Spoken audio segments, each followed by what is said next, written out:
बंधुगण थरे माता लक्ष्मी भगवान श्रीहरि को पचारती, हे प्रभु मु जाना चाहूँगी कि कौन पृथ्वी लोक मनीष को तार पूर्व जन्मर ऋण सुझा पड़ी था एवं मृत्यु पर मनीषर आत्मा निज सहित ताहा कौन कौन जिनिस रही जहाँ साथी नहीं जाए तथा से सबू प्रभाव मनुष्यर मृत्यु पर क्यों भली भाव रही था।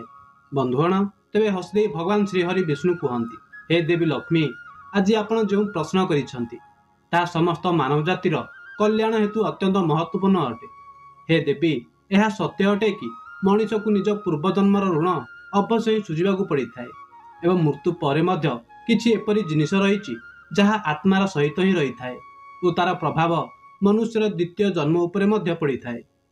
ते माँ लक्ष्मी पचारिले, हे प्रभु गोविंदा किपरि ऋण होता है जहाँ आर जन्म सुझा पड़ी था एवं ताहा केउ जिनिस जहाँ आग जन्म प्रभाव पकाई था। पुणी भगवान श्रीहरि कहती, हे देवी आज मु आपन को यही विषय एक कथा शुणाऊँगी, आपण यही कथा को ध्यान रे पूरा शुणिबे तेबे आपण को सब प्रश्नर उत्तर अवश्य ही मिल जिवो कि पूर्व जन्मर ऋण कहीं सुझा पड़ी था। बंधुगण यही कथार श्रवण करने मात्रे ही आपण जीवन में सुख संपत्ति और धनर वर्षा हेब। यही कारणरू यह पूरा ध्यान रे निश्चय शुणु। हे माता लक्ष्मी आज जी भी यही पवित्र कथा को श्रवण कर रही थाए आपण तांको उपरे निजर आशीर्वाद सर्वदा बनाई रखिबे, तांकर जीवनर सब मनोकामना को पूर्ण करंतु। बंधुगण आगु भगवान श्रीहरि कहती, हे लक्ष्मी एक समयर कथा अटे। विदर्भ देश में सुदेव नामर एक ब्राह्मण रोला एवं तार पत्नी नाम रूपा थिला। से अत्यंत गरीब घरे जन्म नहीं किंतु से अत्यंत बुद्धिमान और परिश्रमी थिला। जेबे से निर्धन थिला तेबे ताकू धनर अधिक लालसा नथिला कि निजर परिश्रम द्वारा जेपरी जेपरी तारी पाखरे धनर संग्रह हेबाकू लागिला तेबे से दिन राति एही धन को बढ़ाइबा चिंतारे बुड़ी रहिला। तारा पत्नी रूपा मध्य धनर अत्यधिक लालसा वाली स्त्री थिला। आपण तो जानिछंती कि धनर तृष्णा एपरी होइथाए जहाँ बढ़ुथिबा धनर सहित बढ़ी थाए। सुदेव एबे एपरी भाबुथिला कि शेषरे ताकू एपरी जुक्ति मिल जाए जहाँ द्वारा किछि दिन मध्यरे धनर 1000 गुण बढ़ी जाए। हे लक्ष्मी प्रथमे से धन को चंचल और हाथर मଳି भाबुथिला और कहूला धनर कौन रही ताहा तो सबुबले जीवा आसवा रही थाए, किंतु सेही समय से मूर्ख थिला। एबे तार आखि खोली जाइथिला एवं से धनर अत्यधिक संग्रह करिबारे लागिला। एही धनरे दान धर्म आदि करिबारे लागिला तथा से साधु और महतों सेवारे लागिथिला। प्रथमे तार ईश्वर मध्य बड़ ही श्रद्धा थिला, किंतु समयर सहित धनर लालसारे उठुथिबा ज्वाला तार अन्य सबु सद्गुण को जाली देला। धनर लालसा तार अंतर आत्मा को सर्वदा पाई नष्ट करदेला। प्रथमे जेबे भी सुदेवर द्वारा को कौन साधु महात्मा आसुथुले तो तार मुख फूल भली खेली उठुला, किंतु एबे आदर सत्कार समय मुख उपरे निराशा और दुख ही रोला।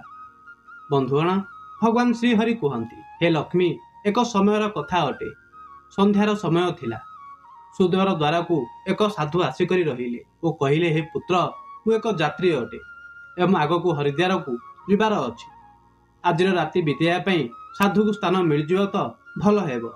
मु बड़ आशारे आपणक द्वारा पाखु आसीछि। से साधुर मुख संतोषर मूर्ति थिला। आखिरे अमृत और मुहरे मोह भली मिठा, जाहारी कारणरू सुदेवर हृदय भक्ति भाव भरी गला और से तांको प्रणाम करी कहला, निश्चय महात्मा आपणक सेवा करबा तो मो धर्म अटे। तेबे से साधु हसी करी कहले, पुत्र आजिकालीर समय तुमरी परी भक्तिभाव वाला पुरुष विरल ही मिली थाए। यही संसार रे धर्मर भाव जेपरी ही उठी जाइछि। एही प्रकारे साधुଙ୍କ मुख निजर प्रशंसा शुणी करी सुदेवर हृदय खेली उठिला। ताकू एपरी प्रतीत हैला कि मानंतु तांको स्वर्ग रे ही स्थान मिली जाइछि। तांकरी ओठरे शब्द आसी ही जाइथिला, किंतु ताहाकू दबाई देले एवं से कहले, महाराज जदि आमे आपणक जेपरी संतोष सेवा करिबु नाही तेबे एही मानव जीवनर कौन लाभ। एपरी कही करी सुदेव एही महात्मा को निजर घर भितर को नहीं गला। जब से घर भितर को प्रवेश कले तेबे सुदेव तांकर स्वागत सत्कार रे कौनसी कम छाड़िले नाही। तांको खाया पई स्वादिष्ट भोजन बनाइले, विभिन्न प्रकारर मिठाई बनाइले। या परे डाली और परिवारे एते घिओ पकाइले जेपरी नदीर धारारे जल बही थाए। भले ही सुदेव एही महात्मा को एते पुष्टिकर आहार देवार पक्षरे नथिले, किंतु एही महात्मा को कथारे किछि एपरी शक्तिमान थिला कि ତାଙ୍କର ବର୍ଷ ପୁରୁଣା ବିଚାର କିଛି କ୍ଷଣ ମଧ୍ୟରେ ବଦଳିଗଲା। ଯେପରି ଶୁଖିଲା ଧରିତ୍ରୀ ଉପରେ ଏକ ଦିନର ବର୍ଷାରେ ସବୁଜମୟ ବ୍ୟାପି ଯାଇଥାଏ, ଏହି ଭକ୍ତିଭାବରେ ମହାତ୍ମାଙ୍କ ହୃଦୟ ଖୁସି ହୋଇଗଲା। ରାତିସାରା କଥା ଚାଲୁ ରହିଲା, ଜ୍ଞାନ ଓ ଭକ୍ତିର ଚର୍ଚ୍ଚା ଚାଲୁ ରହିଲା। ଶେଷରେ ସୁଦେବ ପଚାରିଲା କି ମହାତ୍ମା, ଆପଣ ସାଧୁ କିପରି ବନିଲେ? ସାଧୁ ଜଣକ ହସିକରି ଉତ୍ତର ଦେଲେ, ପୁତ୍ର, ବୃଦ୍ଧା ସମୟ ଆସିଯାଇଛି। ଏବେ କ'ଣ ସବୁ ବୟସ ଗୃହସ୍ଥରେ ଫସି ରହିବି? କିଛି ହରିଭଜନ ମଧ୍ୟ କରିବା ଉଚିତ। ଈଶ୍ୱରଙ୍କ କୃପାରୁ ବହୁତ ଧନ କମାଇଛି। ମୋରି 4 ପୁତ୍ର ଅଛନ୍ତି, ଏବେ ମୋ ଏକ କନ୍ୟା ମଧ୍ୟ ଅଛନ୍ତି। ଏବେ ସାଧୁ ଧନ ସମ୍ପତ୍ତି ତାଙ୍କୁ ବାଣ୍ଟି ଦେଇଛି ଏବଂ ଏବେ ତୀର୍ଥଯାତ୍ରାକୁ ଯାଉଅଛି। ପୁଣି କିଛି ସମୟ ପରେ ସୁଦେବ ସାଧୁଙ୍କ ଆଡ଼କୁ ଦେଖିଲା ଓ ପଚାରିଲା, ତେବେ ଆପଣ ସବୁକିଛି ପିଲାଙ୍କୁ ଦେଇଦେଲ ନା ଆପଣଙ୍କ ପାଖରେ ମଧ୍ୟ କିଛି ରଖିଛନ୍ତି? ତେବେ ସାଧୁ ଜଣକ ଉତ୍ତର ଦେଲେ, ପୁତ୍ର, ମୋରି ହାତରେ ଯେଉଁ ଏହି ବାଡ଼ି ଦେଖୁଛ, ଏହା ଭିତରୁ ଫମ୍ପା ଅଟେ। ଏହା ମଧ୍ୟରେ ମୁଁ 500 ସୁବର୍ଣ୍ଣର ମୁଦ୍ରାକୁ ରଖିଛି। ଯାତ୍ରାରେ କେବେ କେବେ ଧନର ଆବଶ୍ୟକତା ମଧ୍ୟ ପଡ଼ିଯାଇଥାଏ। ଏହା କହି କହି ସାଧୁଙ୍କୁ ନିଦ୍ରା ଆସିଗଲା। କିନ୍ତୁ ସୁଦେବଙ୍କ ଆଖି ଖୋଲି ହୋଇ ରହିଥିଲା ଏବଂ ଏହି ସବୁ କଥା ତାର ପତ୍ନୀ ରୂପା ଶୁଣି ନେଇଥିଲା ତଥା ଜାଣି ନେଇଥିଲା। ଏବେ ରାତ୍ରିର ପ୍ରଥମ ପହର ବିତି ଯାଇଥିଲା। ସେ ବାରମ୍ବାର ମହାତ୍ମାଙ୍କ ବାଡ଼ିକୁ ଦେଖି ରହୁଥିଲା ଏବଂ ମନେ ମନେ କିଛି ଭାବୁଥିଲା। ଏବେ ତାରି ଭିତରେ ଲୋଭର ମାୟା ସଞ୍ଚାର ହେଲା, କିନ୍ତୁ ତାର ଅନ୍ତରାତ୍ମା ଏହି ଘୃଣିତ କାର୍ଯ୍ୟକୁ କରିବା ପାଇଁ ରୋକି ରହୁଥିଲା। କିନ୍ତୁ ସେହି ମନର ଦୁରାତ୍ମା ସୁବର୍ଣ୍ଣ ମୁଦ୍ରା ଗୁଡ଼ିକୁ ପାଇବାର ଜିଦ୍ରେ ରହିଲା। କିଛି ସମୟ ଯାଏଁ ଏହି ସଂଘର୍ଷରେ ହିଁ ତାର ମନର ଖରାପ ଅବସ୍ଥା ହୋଇସାରିଥିଲା। ସେହି ସମୟରେ ତାର ପତ୍ନୀ ତାରି ପାଖରେ ଆସି ବସିଗଲା ଏବଂ କହିଲା, ହେ ସ୍ୱାମୀ, ଆପଣ କେଉଁ ଗଭୀର ଚିନ୍ତାରେ ବୁଡ଼ି ରହିଛନ୍ତି? କ'ଣ ଆପଣ ମଧ୍ୟ ସେହି କୁଟିଳ ଭାବରେ ଭାବି ରହିଛନ୍ତି ଯାହା ମୁଁ ମଧ୍ୟ ଭାବି ରହିଛି? ଏହି ମହାତ୍ମା ତ ନିଜର ବହୁତ ସେବା କରାଇ ନେଲେ, ଏବେ ତାଙ୍କୁ କିଛି ମଧ୍ୟ ହରଦାନ ଭରିବାକୁ ପଡ଼ିବ। ତେବେ ସୁଦେବ କହିଲା, ରୂପା, ମୋରି ମନରେ ବଡ଼ କଷ୍ଟ ହେଉଅଛି। ଆମର କର୍ତ୍ତବ୍ୟ ଅଟେ କି ଅତିଥିଙ୍କ ସେବା କରିବା, କିନ୍ତୁ ଯଦି ଆମେ ୟାଙ୍କ ଧନକୁ ଚୋରାଉଛନ୍ତି ତେବେ ପାପ ଲାଗିବ। ଏହି କାରଣରୁ ଆମକୁ ଏପରି କରିବା ଉଚିତ ହେବ ନାହିଁ। ତେବେ ତାର ପତ୍ନୀ କହିଲା, ଆପଣ କିପରି ବେକାର କଥା କରି ରହୁଛନ୍ତି? ଏହି ମହାତ୍ମାଙ୍କ ବୟସ ବୃଦ୍ଧି ହୋଇଯାଇଛି ଏବଂ କିଏ ଜାଣିଛି କେବେ ଏ ମରିଯିବେ। ସେପରି ବି ଏବେ ଏ ଅନାଥ ଅଟନ୍ତି ଓ ନିଜର ଅନ୍ତିମ ସମୟ ବିତାଇବା କାରଣରୁ ହରିଦ୍ୱାର ଯାଉଛନ୍ତି। ଆପଣ ନିଜର ମନକୁ ନ ରଖନ୍ତୁ ଏବଂ ଏହି ସୁବର୍ଣ୍ଣ ମୁଦ୍ରା ଗୁଡ଼ିକୁ ନେଇ ଯାଆନ୍ତୁ। ମୋତେ ଲାଗୁଛି କି ଈଶ୍ୱର ମଧ୍ୟ ଏହା ଚାହୁଁଛନ୍ତି। ଏହି କାରଣରୁ ଏହି ମହାତ୍ମା ଏଠାକୁ ଆସିଛନ୍ତି ଓ ଯେଉଁ କଥା ସମସ୍ତଙ୍କ ଠାରୁ ଗୁପ୍ତ ରଖିବା କଥା ତାକୁ ହିଁ ଆପଣଙ୍କୁ ବତାଇ ଦେଇଛନ୍ତି। ତେବେ ସୁଦେବ କହିଲା, ଠିକ୍ ଅଛି। ଏପରି ନିଜର ପତ୍ନୀକୁ କହିଲା।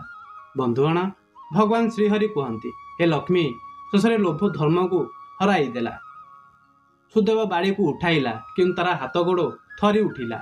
ତାର ଅନ୍ତରାତ୍ମା ପୁଣି ଏକଥର କହି ଉଠିଲା, କିନ୍ତୁ ଲୋଭର ଦୃଢ଼ ହାତ ତାକୁ ଦବାଇ ଦେଲା। ସେହି ସମୟରେ ସୁଦେବ ଓ ରୂପା ବାଡ଼ିକୁ ଖୋଲିଲେ ଓ ସେଥିମଧ୍ୟରୁ ସୁବର୍ଣ୍ଣ ମୁଦ୍ରା ଗୁଡ଼ିକୁ ବାହାର କରିନେଲେ ଏବଂ ତାରି ଜାଗାରେ ସାମାନ୍ୟ ଲୁହାର ମୁଦ୍ରା ଭରିଦେଲେ।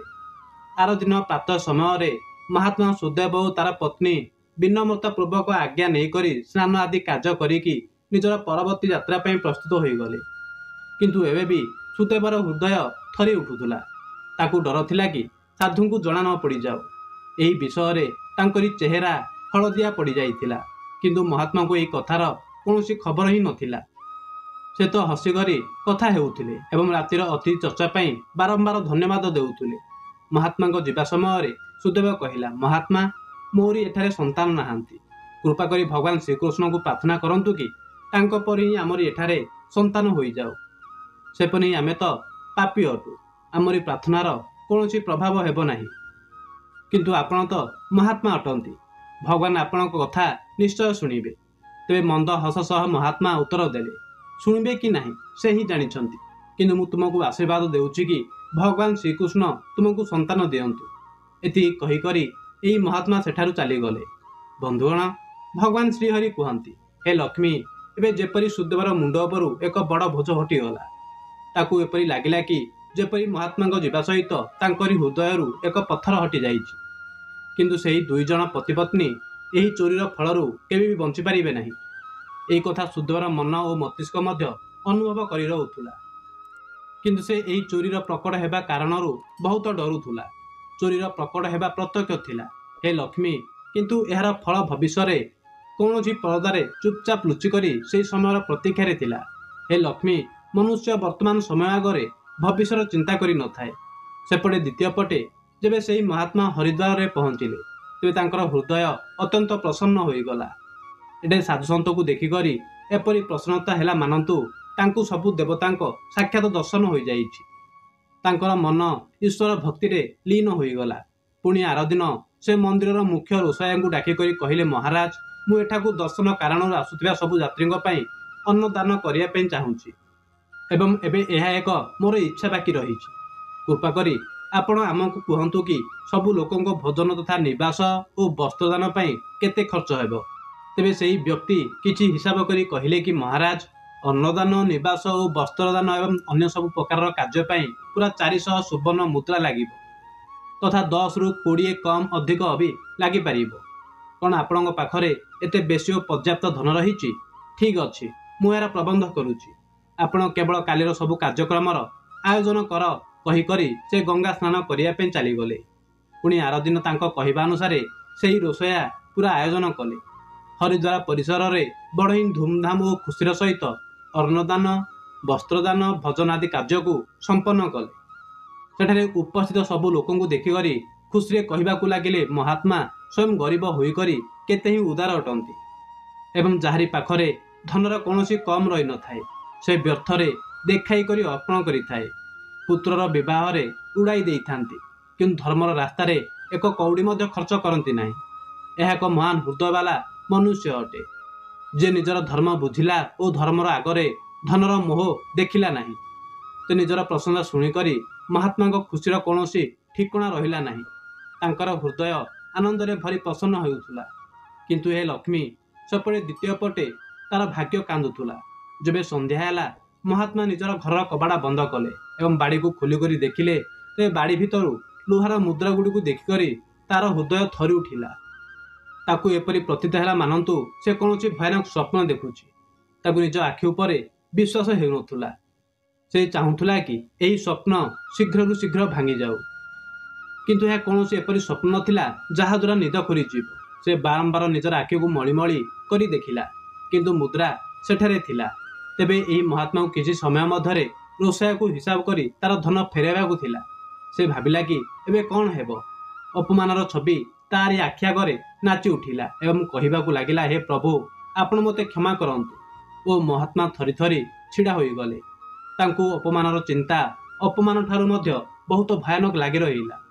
ए तांको मध्यरे याकू सहन करिवार शक्ति नथिला। से किछि समय जाए भाबी रहिले एवं से हठात कबाड़ बंद करिदेले। या सही विश्वासर द्वारा मध्य बंद होईगला। महात्मा चारिपाईर दौड़ी को बाहर कले एवं ताकू छातरे ओहलाई देले। ए मृत्युर कबाड़ पाखरे छिड़ा होइथिला कि सेही समय महात्मा को अंतरात्मा उपदेश देला। मस्तिष्क मध्य उपदेश देला कि या तुमे कौन करि रहुछ। आत्महत्या सबुठारु बड़ निंदनीय कार्य अटे। एपरि करंतु नाही। किंतु निराशा चारिआडू हराई करी रखिथिला।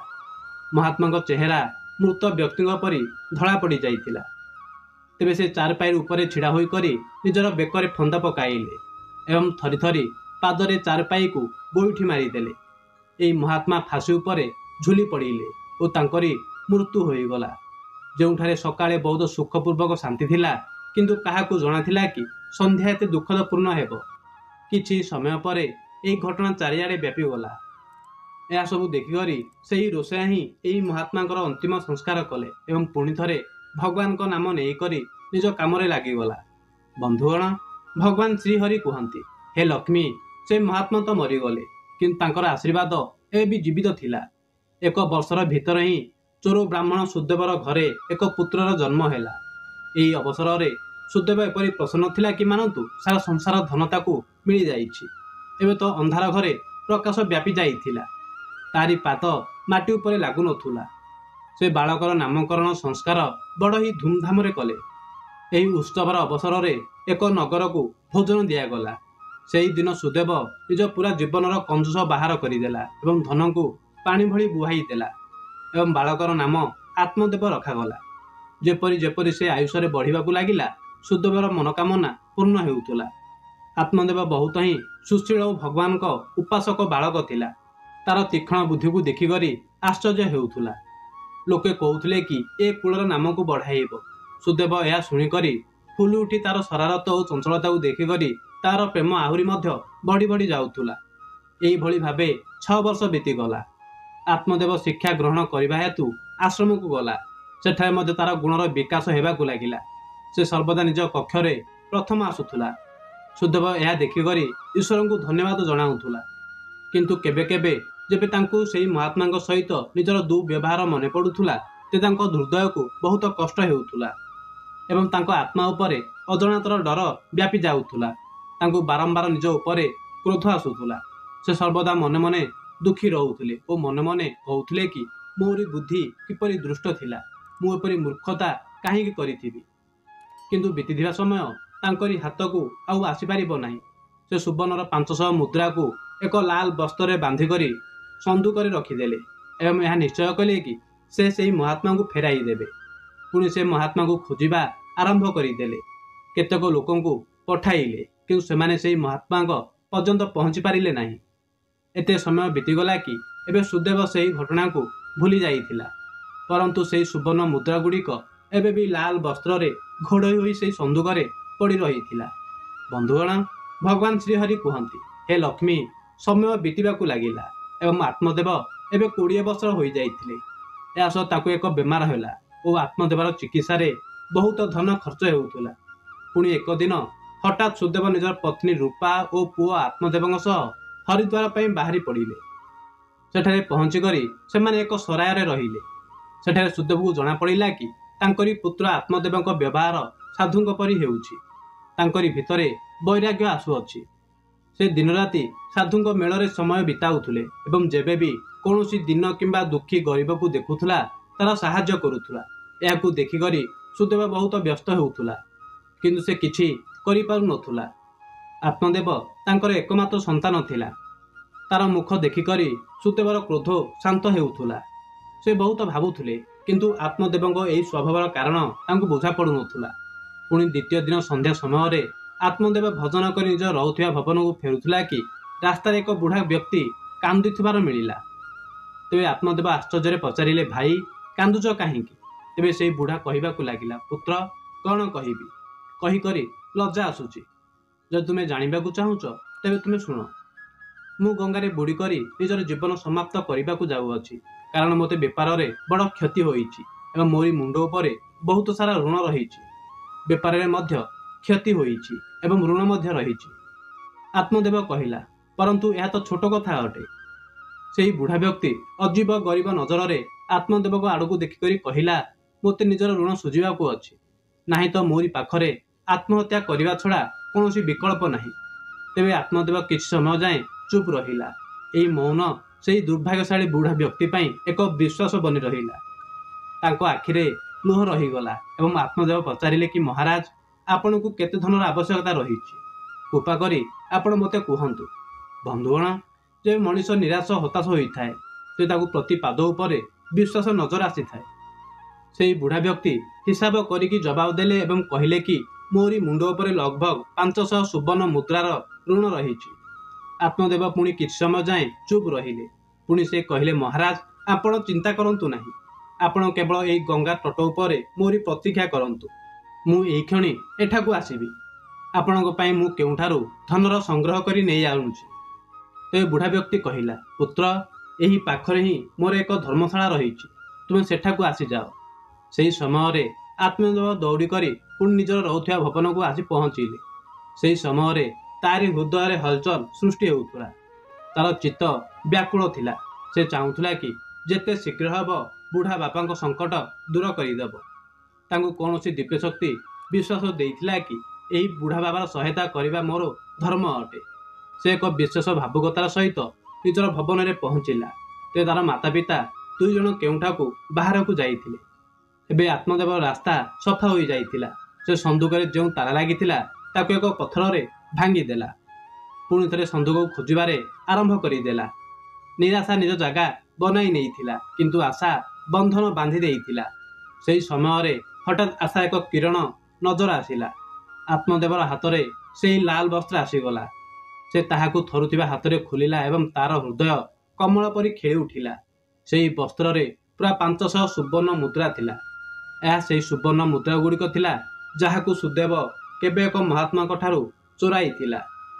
ଯେବେ ମୁଦ୍ରା ଗୁଡ଼ିକ ଗଣିବା ଆରମ୍ଭ କଲା ତେବେ ତାହା ପୁରା 500 ହିଁ ବାହାରିଲା। ଆତ୍ମଦେବର ହୃଦୟ ପ୍ରସନ୍ନତାରେ ଭରିଗଲା ଏବଂ ସେ ଏହି ମୁଦ୍ରା ଗୁଡ଼ିକ ନିଜ ମୁଣିରେ ରଖିଲା ଓ ବସ୍ତ୍ରକୁ ପୁଣି ଥରେ ସନ୍ଦୁକରେ ରଖିଦେଲା ତଥା ଅତି ଉତ୍ସାହର ସହିତ ସେହି ବୁଢ଼ା ବାବାଙ୍କ ପାଖରେ ଯାଇ ପହଞ୍ଚିଲା ଏବଂ ତାଙ୍କୁ ଏହି ମୁଦ୍ରା ଗୁଡ଼ିକୁ ଦେଲା। ବନ୍ଧୁଗଣ, ଭଗବାନ ଶ୍ରୀହରି କୁହନ୍ତି, ହେ ଲକ୍ଷ୍ମୀ, ଆପଣଙ୍କ ପ୍ରଥମ ପ୍ରଶ୍ନ ଅନୁସାରେ ପ୍ରତ୍ୟେକ ବ୍ୟକ୍ତିକୁ ପୂର୍ବ ଜନ୍ମରେ ଋଣ ସୁଝିବାକୁ ପଡ଼ିଥାଏ। ଏହା ସେହି ରୋଷେୟା ବୁଢ଼ା ବାବା ଅଟନ୍ତି ଯିଏ ସେହି ମହାତ୍ମାଙ୍କ ଅନ୍ନଦାନ ଓ ଭଣ୍ଡାରର ଆୟୋଜନ କରିଥିଲେ, କିନ୍ତୁ ତାଙ୍କର ଆତ୍ମହତ୍ୟା କରିବା କାରଣରୁ ତାଙ୍କର ହିଁ ଧନର ହାନି ହୋଇଥିଲା ଏବଂ ଆତ୍ମଦେବ ସେହି ମହାତ୍ମା ଅଟନ୍ତି ଯିଏ ସୁଦେବର ଘରେ ଜନ୍ମ ନେଇକରି ନିଜର ଋଣ ପରିଶୋଧ କରିକି ମୁକ୍ତ ହୋଇଛନ୍ତି। ହେ ଲକ୍ଷ୍ମୀ, ଏବେ ଆଗକୁ ଶୁଣନ୍ତୁ। ହେବାକୁ ତ ଆଉ କିଛି ମଞ୍ଜୁର ଥିଲା। ଯେବେ ଆତ୍ମଦେବ ଫେରିଲେ ତେବେ ତାରି ମନରେ ଏକ ଅଲଗା ଶାନ୍ତି ଥିଲା। ମାନନ୍ତୁ କି ତାର ଜନ୍ମ ଏହି କାର୍ଯ୍ୟକୁ ପୂର୍ଣ୍ଣ କରିବା ହେତୁ ହେଉଥିଲା। ଏବେ ତାହାର ବେମାର ତାର ପ୍ରାଣର ଆହୁତି ନେଲା। ଯେବେ ଆର ଦିନ ସକାଳେ ଏହି କଥା ସୁଦେବ ଓ ରୂପାକୁ ଜଣାପଡ଼ିଲା କି ତାଙ୍କରି ପୁତ୍ର ମୃତ୍ୟୁକୁ ପ୍ରାପ୍ତ ହୋଇଯାଇଛି, ଏହି ଦୁଃଖ କାରଣରୁ ତାଙ୍କର ହୃଦୟ ଅତ୍ୟନ୍ତ ଦୁଃଖରେ ଭରିଗଲା ଏବଂ ନିରାଶାର ସହିତ ସେମାନେ ମଧ୍ୟ ନିଜର ପ୍ରାଣକୁ ତ୍ୟାଗ କରିଦେଲେ। ଯେବେ ଏହି ତିନିଙ୍କ ମୃତ୍ୟୁ ହେଲା ତେବେ ସେହି ରୋଷେୟା ତାଙ୍କର ଅନ୍ତିମ ସଂସ୍କାର କଲା। ହେ ଲକ୍ଷ୍ମୀ, ଯେବେ ଏହି ତିନିଙ୍କ ଆତ୍ମାକୁ ଯମରାଜଙ୍କ ଦରବାରକୁ ନିଆଗଲା ତେବେ ଯମରାଜ ଆତ୍ମଦେବକୁ ସ୍ୱର୍ଗକୁ ପଠାଇ ଦେଲେ। ସେଠାରେ ଅନ୍ୟପଟେ ବ୍ରାହ୍ମଣ ସୁଦେବ ଓ ତାର ପତ୍ନୀ ରୂପାକୁ ଘୋର ନରକକୁ ପଠାଇ ଦେଲେ। ତାହାପରେ ଏହି ଦୁଇ ଜଣଙ୍କୁ ଅକର୍ମଣୀୟ ବନାଇ କରି ଧରିତ୍ରୀ ପୃଷ୍ଠରେ କୁକୁରର ରୂପରେ ଜନ୍ମ ନେଇକରି ପୁଣି ଥରେ ପଠାଇ ଦେଲେ। ଯେଉଁ ବି ମନୁଷ୍ୟ ନିଜ ଜୀବନରେ ଋଣ ସୁଝି ନଥାନ୍ତି ତାଙ୍କୁ ଜନ୍ମ ଜନ୍ମ ପର୍ଯ୍ୟନ୍ତ କଷ୍ଟ ଭୋଗିବାକୁ ପଡ଼ିଥାଏ। ଏହି କାରଣରୁ ମନୁଷ୍ୟକୁ କେବେ ବି କୌଣସି ପ୍ରକାର ସାହାଯ୍ୟ ଓ ଋଣକୁ ସୁଝିବା ଉଚିତ ହୋଇଥାଏ। ବନ୍ଧୁଗଣ, ଭଗବାନ ଶ୍ରୀହରି କୁହନ୍ତି, ହେ ଲକ୍ଷ୍ମୀ, ଆପଣଙ୍କ ଦ୍ୱିତୀୟ ପ୍ରଶ୍ନର ଅନୁସାରେ ମୃତ୍ୟୁର ପରେ ମଧ୍ୟ 5 ଏପରି ଜିନିଷ ରହିଛି ଯାହା ଶରୀରର ସାଥ ଛାଡ଼ି ନଥାଏ ଏବଂ ମୃତ୍ୟୁ ପରେ ମଧ୍ୟ ସେହି ଆତ୍ମା ସହିତ ହିଁ ରହିଯାଇଥାଏ। ଅର୍ଥାତ୍ ମୃତ୍ୟୁ ପରେ ଯେବେ ଆତ୍ମା ଅନ୍ୟ ଶରୀରରେ ପ୍ରବେଶ କରିଥାଏ ତେବେ ଏହି ଜିନିଷ ଆତ୍ମା ସହିତ ସେହି ନୂଆ ଶରୀରରେ ପ୍ରବେଶ କରିଯାଇଥାଏ। କାମନା ସେହି ପ୍ରଥମ ଜିନିଷ ଅଟେ ଯାହା ମନୁଷ୍ୟର ମୃତ୍ୟୁ ସହିତ ରହିଥାଏ ଏବଂ ଆର ଜନ୍ମରେ ମଧ୍ୟ ତାହାରି ସହିତ ରହିଯାଇଥାଏ। ଦ୍ୱିତୀୟ କର୍ମ ଅଟେ। ମନୁଷ୍ୟ ଏହି ଜୀବନରେ ପୁଣ୍ୟକର୍ମ ଓ ଭଲ କର୍ମ କରିଥାଏ ତେବେ ଆର ଜନ୍ମରେ ମଧ୍ୟ ସେହି ମନୁଷ୍ୟକୁ ସୁଖ ଶାନ୍ତି ଓ ସମୃଦ୍ଧିର ପ୍ରାପ୍ତି ହୋଇଥାଏ। ଯଦି ସେହି ମନୁଷ୍ୟ ଖରାପ କର୍ମ କିମ୍ବା କୁକର୍ମ କରିଥାଏ ତେବେ ଆର ଜନ୍ମରେ ସେହି ମନୁଷ୍ୟକୁ ନରକ ରୂପୀ ଜୀବନ ବ୍ୟତୀତ କରିବାକୁ ପଡ଼ିଥାଏ। ଯେଉଁ କାରଣରୁ ଏହା କୁହାଯାଇଛି କି କର୍ମର ଗତି ଏପରି ହୋଇଥାଏ କି ଯାହା 7 ଜନ୍ମ ପର୍ଯ୍ୟନ୍ତ ପିଛା ଛାଡ଼ି ନଥାଏ। ତୃତୀୟ ବାସନା ଅଟେ। ବାସନା ହିଁ କାମନାର ଏକ ପ୍ରକାରର ଅଟେ। ବାସନା ଏପରି ଏକ ଜିନିଷ ମାନାଯାଇଛି ଯାହାର କୌଣସି ମଧ୍ୟ ଅନ୍ତ ନଥାଏ। ମୃତ୍ୟୁର ଦ୍ୱାରକୁ ଆସୁଥିବା ଲୋକ ମଧ୍ୟ ବାସନାରୁ ମୁକ୍ତ ହୋଇପାରନ୍ତି ନାହିଁ। ଏହି ସାଂସାରିକ ସୁଖର ଆଶା ଓ କାମର ଇଚ୍ଛାକୁ ବାସନା କୁହାଯାଇଥାଏ। ମନ ଶାନ୍ତି ଓ ଜ୍ଞାନ ହିଁ ଏକମାତ୍ର ବସ୍ତୁ ଅଟେ ଯାହା ବାସନାରୁ ମୁକ୍ତି ପ୍ରଦାନ କରିଥାଏ। ଚତୁର୍ଥ ସ୍ମୃତି କିମ୍ବା ଜ୍ଞାନ ଅଟେ। ବୁଦ୍ଧିମାନ ମନୁଷ୍ୟ ସର୍ବଦା ହିଁ ବୁଦ୍ଧିମାନ ଓ ବିବେକଶାଳୀ ରହିଥାନ୍ତି, ଯାହାରି କାରଣରୁ ତାଙ୍କୁ ଶୀଘ୍ର ମୁକ୍ତିର ପ୍ରାପ୍ତି ହୋଇଥାଏ। ଏବଂ ପଞ୍ଚମ କଥା ଋଣ ଅଟେ। ଋଣ ଏକ ଏପରି ଜିନିଷ ଅଟେ ଯାହା ମନୁଷ୍ୟକୁ ମରିବା ପରେ ମଧ୍ୟ ତାର ପିଛା ଛାଡ଼ି ନଥାଏ। ଯଦି କାହାଠାରୁ ଋଣ ନେଇଛନ୍ତି ତେବେ ଏହାକୁ ମରିବା ପୂର୍ବରୁ ନିଶ୍ଚୟ ପରିଶୋଧ କରିନେବା ଉଚିତ। ନିଆଯାଇଥିବା ଋଣ ଓ ଦିଆଯାଇଥିବା ଋଣ ଜନ୍ମ ଜନ୍ମ ପର୍ଯ୍ୟନ୍ତ ସେହି ମନୁଷ୍ୟ ସହିତ ହିଁ ରହିଥାଏ। ଯଦି କୌଣସି ମନୁଷ୍ୟ ଋଣ ନେଇକରି ମରିଥାଏ ତେବେ ତାର ଋଣ ପରଲୋକରେ ପୁଣି ଥରେ ମାଗା ଯାଇଥାଏ। ଏହା ସହିତ ତାକୁ ନିଜ ଋଣର ଦଣ୍ଡ ମଧ୍ୟ ଦିଆଯାଇଥାଏ। ଏତିକି ହିଁ ନୁହଁ, ପର ଜନ୍ମରେ ସେହି ଋଣର ଭରଣ ଉପରେ ସେହି ମନୁଷ୍ୟର ଶରୀର କୌଣସି ବି ଭାଗକୁ ଅପଙ୍ଗ ତଥା ଅକର୍ମଣୀୟ ବନାଇ ଦିଆଯାଇଥାଏ। ଆଗକୁ ମିଳୁଥିବା ଜନ୍ମରେ ମଧ୍ୟ ସେହି ବ୍ୟକ୍ତି ସୁଖ ସୁବିଧାରୁ ଦୂରରେ ରହିଥାଏ ଏବଂ ନିଜ ଜୀବନରେ ଅସଫଳ ରହିଯାଇଥାଏ। ତେବେ ବନ୍ଧୁଗଣ, ଆଶା କରୁଛି କି ଆପଣଙ୍କୁ ଏହି କଥା ପସନ୍ଦ ଆସିଥିବ। ଯଦି ଏହି କଥା ପସନ୍ଦ ଆସିଥାଏ ତେବେ ଭିଡ଼ିଓକୁ ଲାଇକ୍ କରନ୍ତୁ ଏବଂ କମେଣ୍ଟ ବକ୍ସରେ ଜୟ ଲକ୍ଷ୍ମୀ ନାରାୟଣ ଅବଶ୍ୟ ଲେଖନ୍ତୁ। ଏହା ସହିତ ଆମର ୟୁଟ୍ୟୁବ୍ ଚ୍ୟାନେଲକୁ ସବସ୍କ୍ରାଇବ୍ କରିଦିଅନ୍ତୁ। ଧନ୍ୟବାଦ।